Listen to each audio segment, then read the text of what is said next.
It's the Metro on WDET. I'm Robin Vincent. There's a quiet that settles into a house when the power's been out for 3 days. The hum you never noticed is gone. The refrigerator's given up. If someone in the house depends on a machine to sleep or a medication that has to stay cold, the quiet starts to feel like something else. That was the mood in many homes in Southeast Michigan over the 4th of July weekend. Storms came through on Friday night, July 3rd, with winds over 60 miles an hour. Gusts near 80 had already been clocked near Kalamazoo. By that night, more than 450,000 utility customers statewide were in the dark. Most of them DTE customers. For some, the power didn't come back for 5 days. As the lights returned, so too did an argument about what we're owed when the grid fails and about who exactly is supposed to answer for it. My guest is among the people pushing for answers to those questions. Representative Alabas Farhat represents Dearborn and part of Detroit, some of the hardest hit neighborhoods. And he's calling for state hearings into how the utilities responded. Representative Farhat, welcome. Thanks for having me on. It's great to be here. I want to start not with the politics, but with your constituents. You spent time at a senior housing building on Ford Road, one of the places hit hard by the storm. Here's a senior discussing her experience. This is not fair. We didn't have water. We couldn't go to the bathroom. We didn't have power. We don't have air conditioning. We couldn't even eat because the stoves won't work. Tell me what you actually saw and heard there. I mean, I walked through that building and it was like a furnace. I mean, you had internal temperatures in the high 90s, low hundreds of degrees Fahrenheit. You had one elevator for seniors to rely on. You had seniors telling me that if they couldn't even get a sip of water down how parched they were because of how hot it is. And to me, that's unacceptable that in this country we would allow our seniors to live in those types of conditions. You know, what really got me, I'll tell you actually, because, you said it was 400,000 people. It was over the weekend. You could be a reasonable person, say, we'll give it a day. We'll give it 2 days even. But it came to me when, at Sunday night, I got a call from a constituent of mine who's a 14-year-old kid. He called me. His parents, previously, we had some casework we did for them, and he tells me, says, Ammo, which is uncle in Arabic. His uncle, can you please get my power turned back on? My parents, they're worried to go buy groceries. They just threw out so much groceries, and, I'm kind of hungry, and my parents were eating takeout, and they don't want to go buy groceries because they don't know if we can keep it cold. And I thought to myself, shame on us to accept a standard where they got to beg a politician to try and get their power back on. That's not what this is. We give DTE and all these companies, we give them a monopoly to guarantee power reliability. That's their job. That's the mandate they get with a monopoly. 6 days, 5 days, 4 days is way too long to accept. And the fact that for me, I'll be honest, that moment, it broke my heart. I'm like, oh my God, I got to do something here, and not just do something. We got to make sure this doesn't happen again. This is an injustice to people. They lose their dignity. To your point earlier, when you're sitting and you don't have the ability, you had people that were let's go back to that senior home. You had people that were bedridden that could not leave their apartment for 6 days almost. Right? Some of them are still now just not moving. We had Dearborn firefighters that had to go respond, do wellness checks, make sure that there was generators and portable energy units that were brought in to make sure things could continue to work. And the response we got from the customer service lines, they said, if you don't feel safe, you just go to the hospital. And one, that's an extremely inhumane and abhorrent response to tell somebody who's struggling right now, right? You say, just go to the hospital. That's not what hospitals are there for. Hospitals are just not a walk-in center for any issue. Right, you go there when there's a life-critical event, right? But being in your house, not comfortable, not able to get running water, not able to shower for 3-4 days, not having an elevator to go down to the lobby, right? It puts such a burden on our public service. And then who's going to pay us for that? Who's going to reimburse the city of Dearborn for the firefighters' times? Who's going to reimburse that kid's family for the groceries in his fridge? Who's going to reimburse the seniors for having to go to stay in a hotel or get out of that building?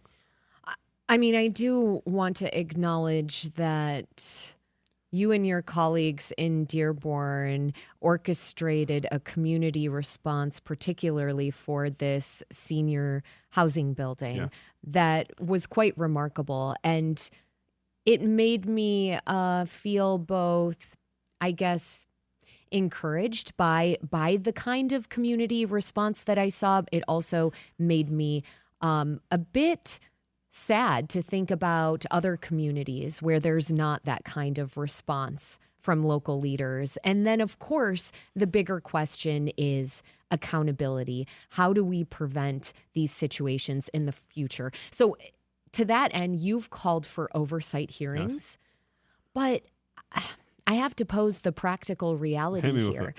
You're in the minority. The Republican majority stripped you of your budget leadership post last summer. And it's that majority that decides whether a hearing actually happens. You can call for one.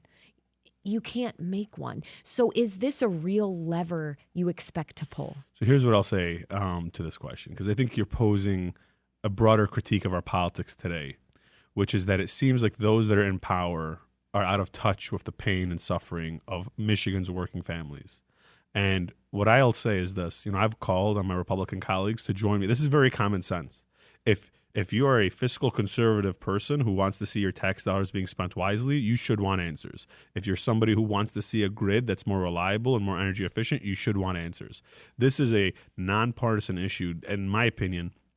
It's super common sense. You had a grid that was out for 4 to 5 days. It's a national security issue. It's a humanity issue. It's an issue of humanity and morality when you have people that are suffering, right? So this is an issue that should be very common sense. And I think what I'll tell the listeners at home is this: look, if folks really want to sit on their hands and not have a hearing, because that's what, to your point, I'm asking for a hearing. I want to get to the bottom of the facts. Let's get DTE, let's get the Michigan Public Service Committee, let's get them to answer the questions. They seem to claim they're making all the right investments. So let's have them argue it in the court of public opinion, and let's lay out the facts clearly. You mentioned that you've called on your Republican colleagues. What's the kind of response that you've gotten so far? If you look at their Facebook pages, Republicans from downriver have put out statements saying that this is unacceptable behavior. Now, will they go as far as to join me in calling for a hearing? I don't know. I'll be honest. I've talked to them. They're on the fence about it, and I think that's where people have to put pressure on their local electeds, because the pressure of the monopoly is not something you can understate, right? When you have a group that comes in as large as these utilities, and they come in and they put their thumb on the scale in some of these races, people get really scared about that. And they say, okay, do I want to cross the utilities? Do I want to call for transparency? Do I want to do my job? I mean, the clock feels like it's ticking, though, because this is the moment when people are still hot, literally. Yes. Right? They are and there's a storm coming this weekend, to be clear. I think it was on the prelude to the show. So yes, how do you keep this momentum going in this moment? This is the moment where something really needs to happen. Yeah. So if you look, we're trying to build a broad coalition. We had our federal partners there from Congresswoman Rashida Tlaib, who's been sounding the alarm for years on this DTE utility issue. We had local elected leaders and mayors. You know, if you go on Facebook, again, I know Facebook's not the world, but you see the sample size of folks from local leaders all the way from Trenton to Brownstown to the downriver communities, all the way, as far as, Van Buren and Belleville, who are calling on more work being done. I think what we're doing is we're bringing those folks together and saying we're all going to keep holding people's feet to the fire, because this municipalities are out thousands of dollars right now. Do you think there is a growing understanding right now that we have a problem? Yes. In 100%. Metro Detroit and beyond? 100%. We have, part of it is we have an older grid that this is a matter of fact. It is an older grid, sure. But we have a declining population in some ways, fine. But we have increased rates for 3 consecutive years now, right? So we're paying more for 3 consecutive years for our utilities. Where's that investment going? We're seeing record profits from these companies, but we're not seeing the same record investment we need. Now, there's already a year's worth of bills sitting in Lansing trying to do a lot of what you're asking for. Fair compensation when the power goes out, limits on how often rates can climb, even one from your own Dearborn colleague, Aaron Burns. Yes. And most of it's stuck in committee. Yeah. When you look at that stack of good intentions that hasn't moved, what do you think is actually holding it back? So I think a lot of it comes down to, again, Republicans are in control right now of the state house. They don't look at these issues the same way we do. They have very much modeled the state house agenda after the DC Republican model of talking about these very populist issues that don't piss off or don't disrupt the status quo for the corporate business community. They don't actually want to take on the corporations that are making our lives more expensive. They don't actually want to, bring them in and demand accountability. Now, I'm hoping this will be different based on the outrage. Like you said, 400,000 people, 300,000 people without power is a very sizable portion of our state. And not only that, it's a national security issue. Just think about this. If an 80-mile-per-hour gust of wind can put that many people out of power for this long, and you're a foreign adversary, you're somebody looking at our grid, I mean, it's quite literally a joke how bad it is. And so I think these bills right now, what I would encourage the public is, I've seen something like 1,200 complaints to the Michigan Public Service Commission in the last couple days. People need to do more of that. I mean, keep reaching out to the public. Every single one of those bills. 1,200 complaints right now to the Michigan Public Service Commission, Yes. which is the body that approves DTE rate hikes. Yes, and a lot of these bills that we are putting forward, the MPSC could actually mandate in the rate cases. So the MPSC, the Michigan Public Service Commission, could actually they could say on their own, say, you know what, this $45 or $42 is unacceptable. We're mandating you do it as $100 a day. Well, if I may, I want to talk about the money, actually, Yes. since you're bringing it up. When the power's out for days, Yes. the costs are piling up fast. Mm-hmm. Spoiled groceries. You miss a shift at work. You have to get a hotel room. Maybe a medical device can't run. Yeah. For all of that, DTE's credit is $42 a day, and it It's doesn't. unacceptable. Okay, you see this as unacceptable. I mean, I also want to point out it doesn't start until you've been in the dark for 4 48 full hours. days. And I am going to give DTE's side of things as well. But before I do, what should DTE actually owe someone? So these outage incentives should be working to get them, like, it should be a number that forces them to work faster, right? Because in an ideal world, like you said, after 8 hours, you start getting spoilage, right? After a full day, you're looking for somewhere to stay, maybe, or you're looking for a medical device or a generator. After 2 days, you're being displaced even more now. You're emptying out your freezer entirely, your fridge entirely. There's more waste. They keep stacking. And so the way these outage credits should work, in my opinion, is one, it should be something where the utility is looking at it and saying, this is going to get really expensive real fast if we can't get the power back on within a day. Right? It should be, because I'll just be honest, I'd rather have my power back on within 24 hours than a credit, right? Anyone would rather have that. But in this case, because it's been so long, I mean, it should be somewhere in the 100. There's data on what it should be. Some folks have said it should be about $25 an hour, $15 an hour. There's data that fluctuates, which is for every hour that you're out after the first 8 hours or 6 hours. All right, so it should be hundreds of dollars you're talking about. I mean, you can't buy a bag of groceries for $50.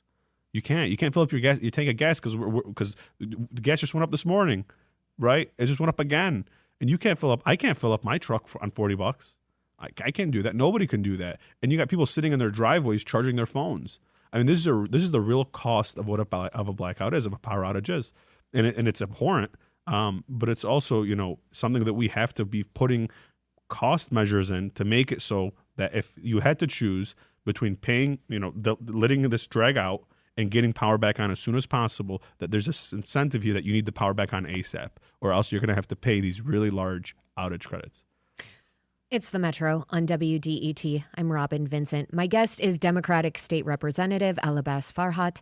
We're discussing reforms he wants to make to Michigan's utility structure after storms wiped out power for hundreds of thousands of people last weekend. I do want to give DTE's side, as I mentioned, but before we go there, one last thing about the bills that are stalled right now in the Michigan legislature. And this slate of bills, the Democratic sponsors of it have coined it the Ratepayers Bill of Rights. Ratepayers Bill of Rights, yes. We looked at these bills. You're not a sponsor on them. Why? Yeah, I think, well, for me, there's a lot of bills. There's over, 1,000 bills that have been introduced this term alone. I've introduced bills to raise the corporate income tax, to make DTE pay their corporate income tax in the state. I think a lot of it comes down to just the act and tact of the House of Representatives. It's a fast-paced environment. But what I'll tell you is these are bills that I by and large support. I mean, it's about time we get these done. And they're bills I look forward. And I'll tell the voters at home, I'll plug this in since you brought it up. Get me a Democratic majority in the House and we'll get these bills to the governor's desk. Okay, let me put DTE's side to you because I have been threatening to do that for long enough. They say the storm gave barely 90 minutes warning. The worst damage came from huge trees they weren't allowed to trim. And crews were so stretched, they had to come from as far as Texas. They also point out they've poured more than $1 billion into the grid, and that Michigan bills still run below the national average. So when you think about all of that, what exactly did DTE get wrong this time? So this is why I want a public hearing, right? Let's have them say that in public, in a public setting where they can be asked questions publicly by people elected to do their job, right? So again, if all those things they're saying are true and they make it great, let's say it in public. Let's do it in a committee hearing and let's have them say it publicly. But what I'll also say is this: if they've known that there's trees that they should have cut for a long time, why haven't they come to ask us for permission? Right? Come and ask us for permission to cut those trees then. We'll give it to you. Go ahead. Cut a tree. And I hate to say it that simply, but if there's a tree that's endangering a line, but you know what else I see a lot of? I see a lot of lines running right under a tree branch. When they go ahead and they put those lines through, they just go right through that tree branch. And you know, that to me is very reckless when I see that. Because if that branch just falls, guess what? That line snaps and now we're back to where we started. So part of it's also planning on how are you putting up these lines. From what I see, again, I'm not an engineer. I'm just a guy from Dearborn. But what I see is these lines are running across under branches, okay? And so you would first use common sense and say, well, why are we putting this power line under a tree branch? Okay, so let's talk about that first.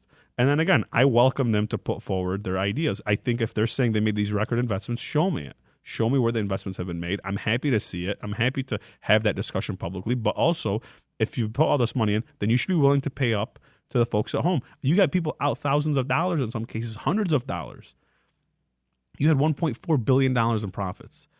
If you took 3% of that and gave it to people, right, you'd be able to give them a $300, $400 credit, right, which is a more fair compensation for the damages they've experienced, right? But you're not seeing them do that voluntarily. And so we have to, I think, bring them in, have them answer these questions. If they want to have a presentation on all the investments they've made, I'd welcome it. But what I see right now is a grid that's being patched together that every so often with a gust of wind falls apart and people are left without power. I've had one neighborhood in my district 4 weeks in a row has had power out at some point in time. This is ridiculous, right? I mean, yes, to your point, people who have the perspective of living in other states can tell you that this is typically not normal. It is normal for some. It has become the norm for some, but it is abnormal, more broadly speaking, to experience this number of outages. But when you talk about the grid, this has me thinking of something bigger. The overarching thing right now that people are talking about that's going to put a lot of strain on the grid. I'm talking about data centers, which Michigan is chasing right now. I mean, I realize you were a lead co-sponsor on the 2024 law giving them millions in tax breaks. And there's a real tension between wanting that investment and worrying, what does it do to everyone's bills? So you've seen that trade-off from both sides. How do you sit with all that now? I think a lot of time, you do what you can with the information you have. Sure. And I think at the time what you're looking at here is, a real concern that's emerged that we should be taking seriously. The MEDC is still the body that has to issue these certificates for these exams. I think a lot of this has to be slowed down. I think it's ridiculous that they're trying to force communities to sign these non-disclosure agreements that are very secretive and hiding a lot of things. Why is that? Again, let's do it in public. Let's do it in a public setting, threatening to sue somebody and take them to court and litigation. I would never do business with anybody that wanted to interact with me that way. And now they're talking about the water and power consumption. And when you look at these, again, it's the MPSC. I go back to this. The Michigan Public Service Commission is the body that they have to approve the rate studies for the utility. It's just what they do. They do. That's why there was these. And I want hearings. to point out for listeners, the members of that body are appointed by the governor. Go ahead. Yeah. And so they approve the rate tariffs that would go for these data centers and these other facilities. Any industrial customer actually approve it for. Could I ask you though one thing, only because we're running out of time? With all that you know now, would you have signed on to that bill? I think knowing what I know now, I think there's a lot more we have to put in these legislations. The reason why I've sponsored another bill package of bills, actually to go back and revisit this package and add even stronger guardrails. So mandating union jobs, banning non-disclosure agreements, requiring public community benefit agreements. all of these, I encourage, you folks to look into this as well, because that package, like we said, at the time, we did the best of what we knew. And now what we know is we have to put even more guardrails in there, because these are companies that have unlimited resources to sue these communities that are coming in here to try and put a gun to their head and force development, even in the sometimes opposition of these communities. And so we're going to step in and we're going to do our job. And again, this is where I'll tell you, Democrats want to get it done. You have my colleagues in the House who are Republicans that are slow rolling these things because they see all these billionaire data center guys hanging out with President Trump at the White House. I mean, they also, those big tech folks are also hanging out with Democrats. They also are hanging out with Governor Gretchen Whitmer. So it sounds to me like you're going to have to get people across the political spectrum to get together on this. My last question for you, there's a phrase the utilities have used for years, the new normal, stronger storms more often. No. Meanwhile, some people, they're done waiting on Lansing altogether. Mm-hmm. I'm thinking about Ann Arbor residents. They're pushing a ballot initiative to break away from DTE and build their own public power. I realize you're in the middle of a campaign. You've got a primary next month, so people can weigh that as they like. If you get reelected and hypothetically you become part of the majority a year from now, what's one change you think is achievable in this battle? Because reforming our utilities is really hard. Yeah, I mean, I think, first of all, we shouldn't have to settle from right now before we even get there. We shouldn't have to say, well, we're going to do one thing. I think we do a lot of things to take on the cost of affordability crisis people are experiencing, especially around our utilities. I think we can get rates, the rate credits up for customers that experience blackouts. I think we can get more transparency around investments in our grid. And I also think this, the people who have been doing this work around utility accountability have been doing it for so long. They have so many good ideas, right? We talk about the investments in renewable energy. Let's shift away. Why are we still running a coal plant, right? Why are we, we're in the 21st century and running a coal plant in Michigan. This is ridiculous. Why aren't we moving faster to renewables that we know are cheaper? People always ask me, how do you know renewables are cheaper? Here's why. The sun is free. Wind is free. You don't have to buy coal. You don't have to buy natural gas. All you got to do is put a solar panel out there, and then boom, the sun. It drinks up the sun, and there you go. Right. The alternative is we pay it at the pump. They're paying it too. Right. When we go fill up the gas at the pump, we're paying $4 or $5. Some cases they're paying it for natural gas. They're paying it for the coal that they buy. They got to pay the shipping and the freight. And so we need to push faster this renewable energy movement so we get cheaper energy in our state. And then we also have to make sure that we're mandating the savings go towards investments in the grid and not to the corporate bottom line, right? Not to bolstering profits and not to increasing CEO compensation. No, we need to make sure it goes towards the grid. State Representative Elabaz Farhat, Democrat from Dearborn. Thank you so much for being on the Metro. Thank you.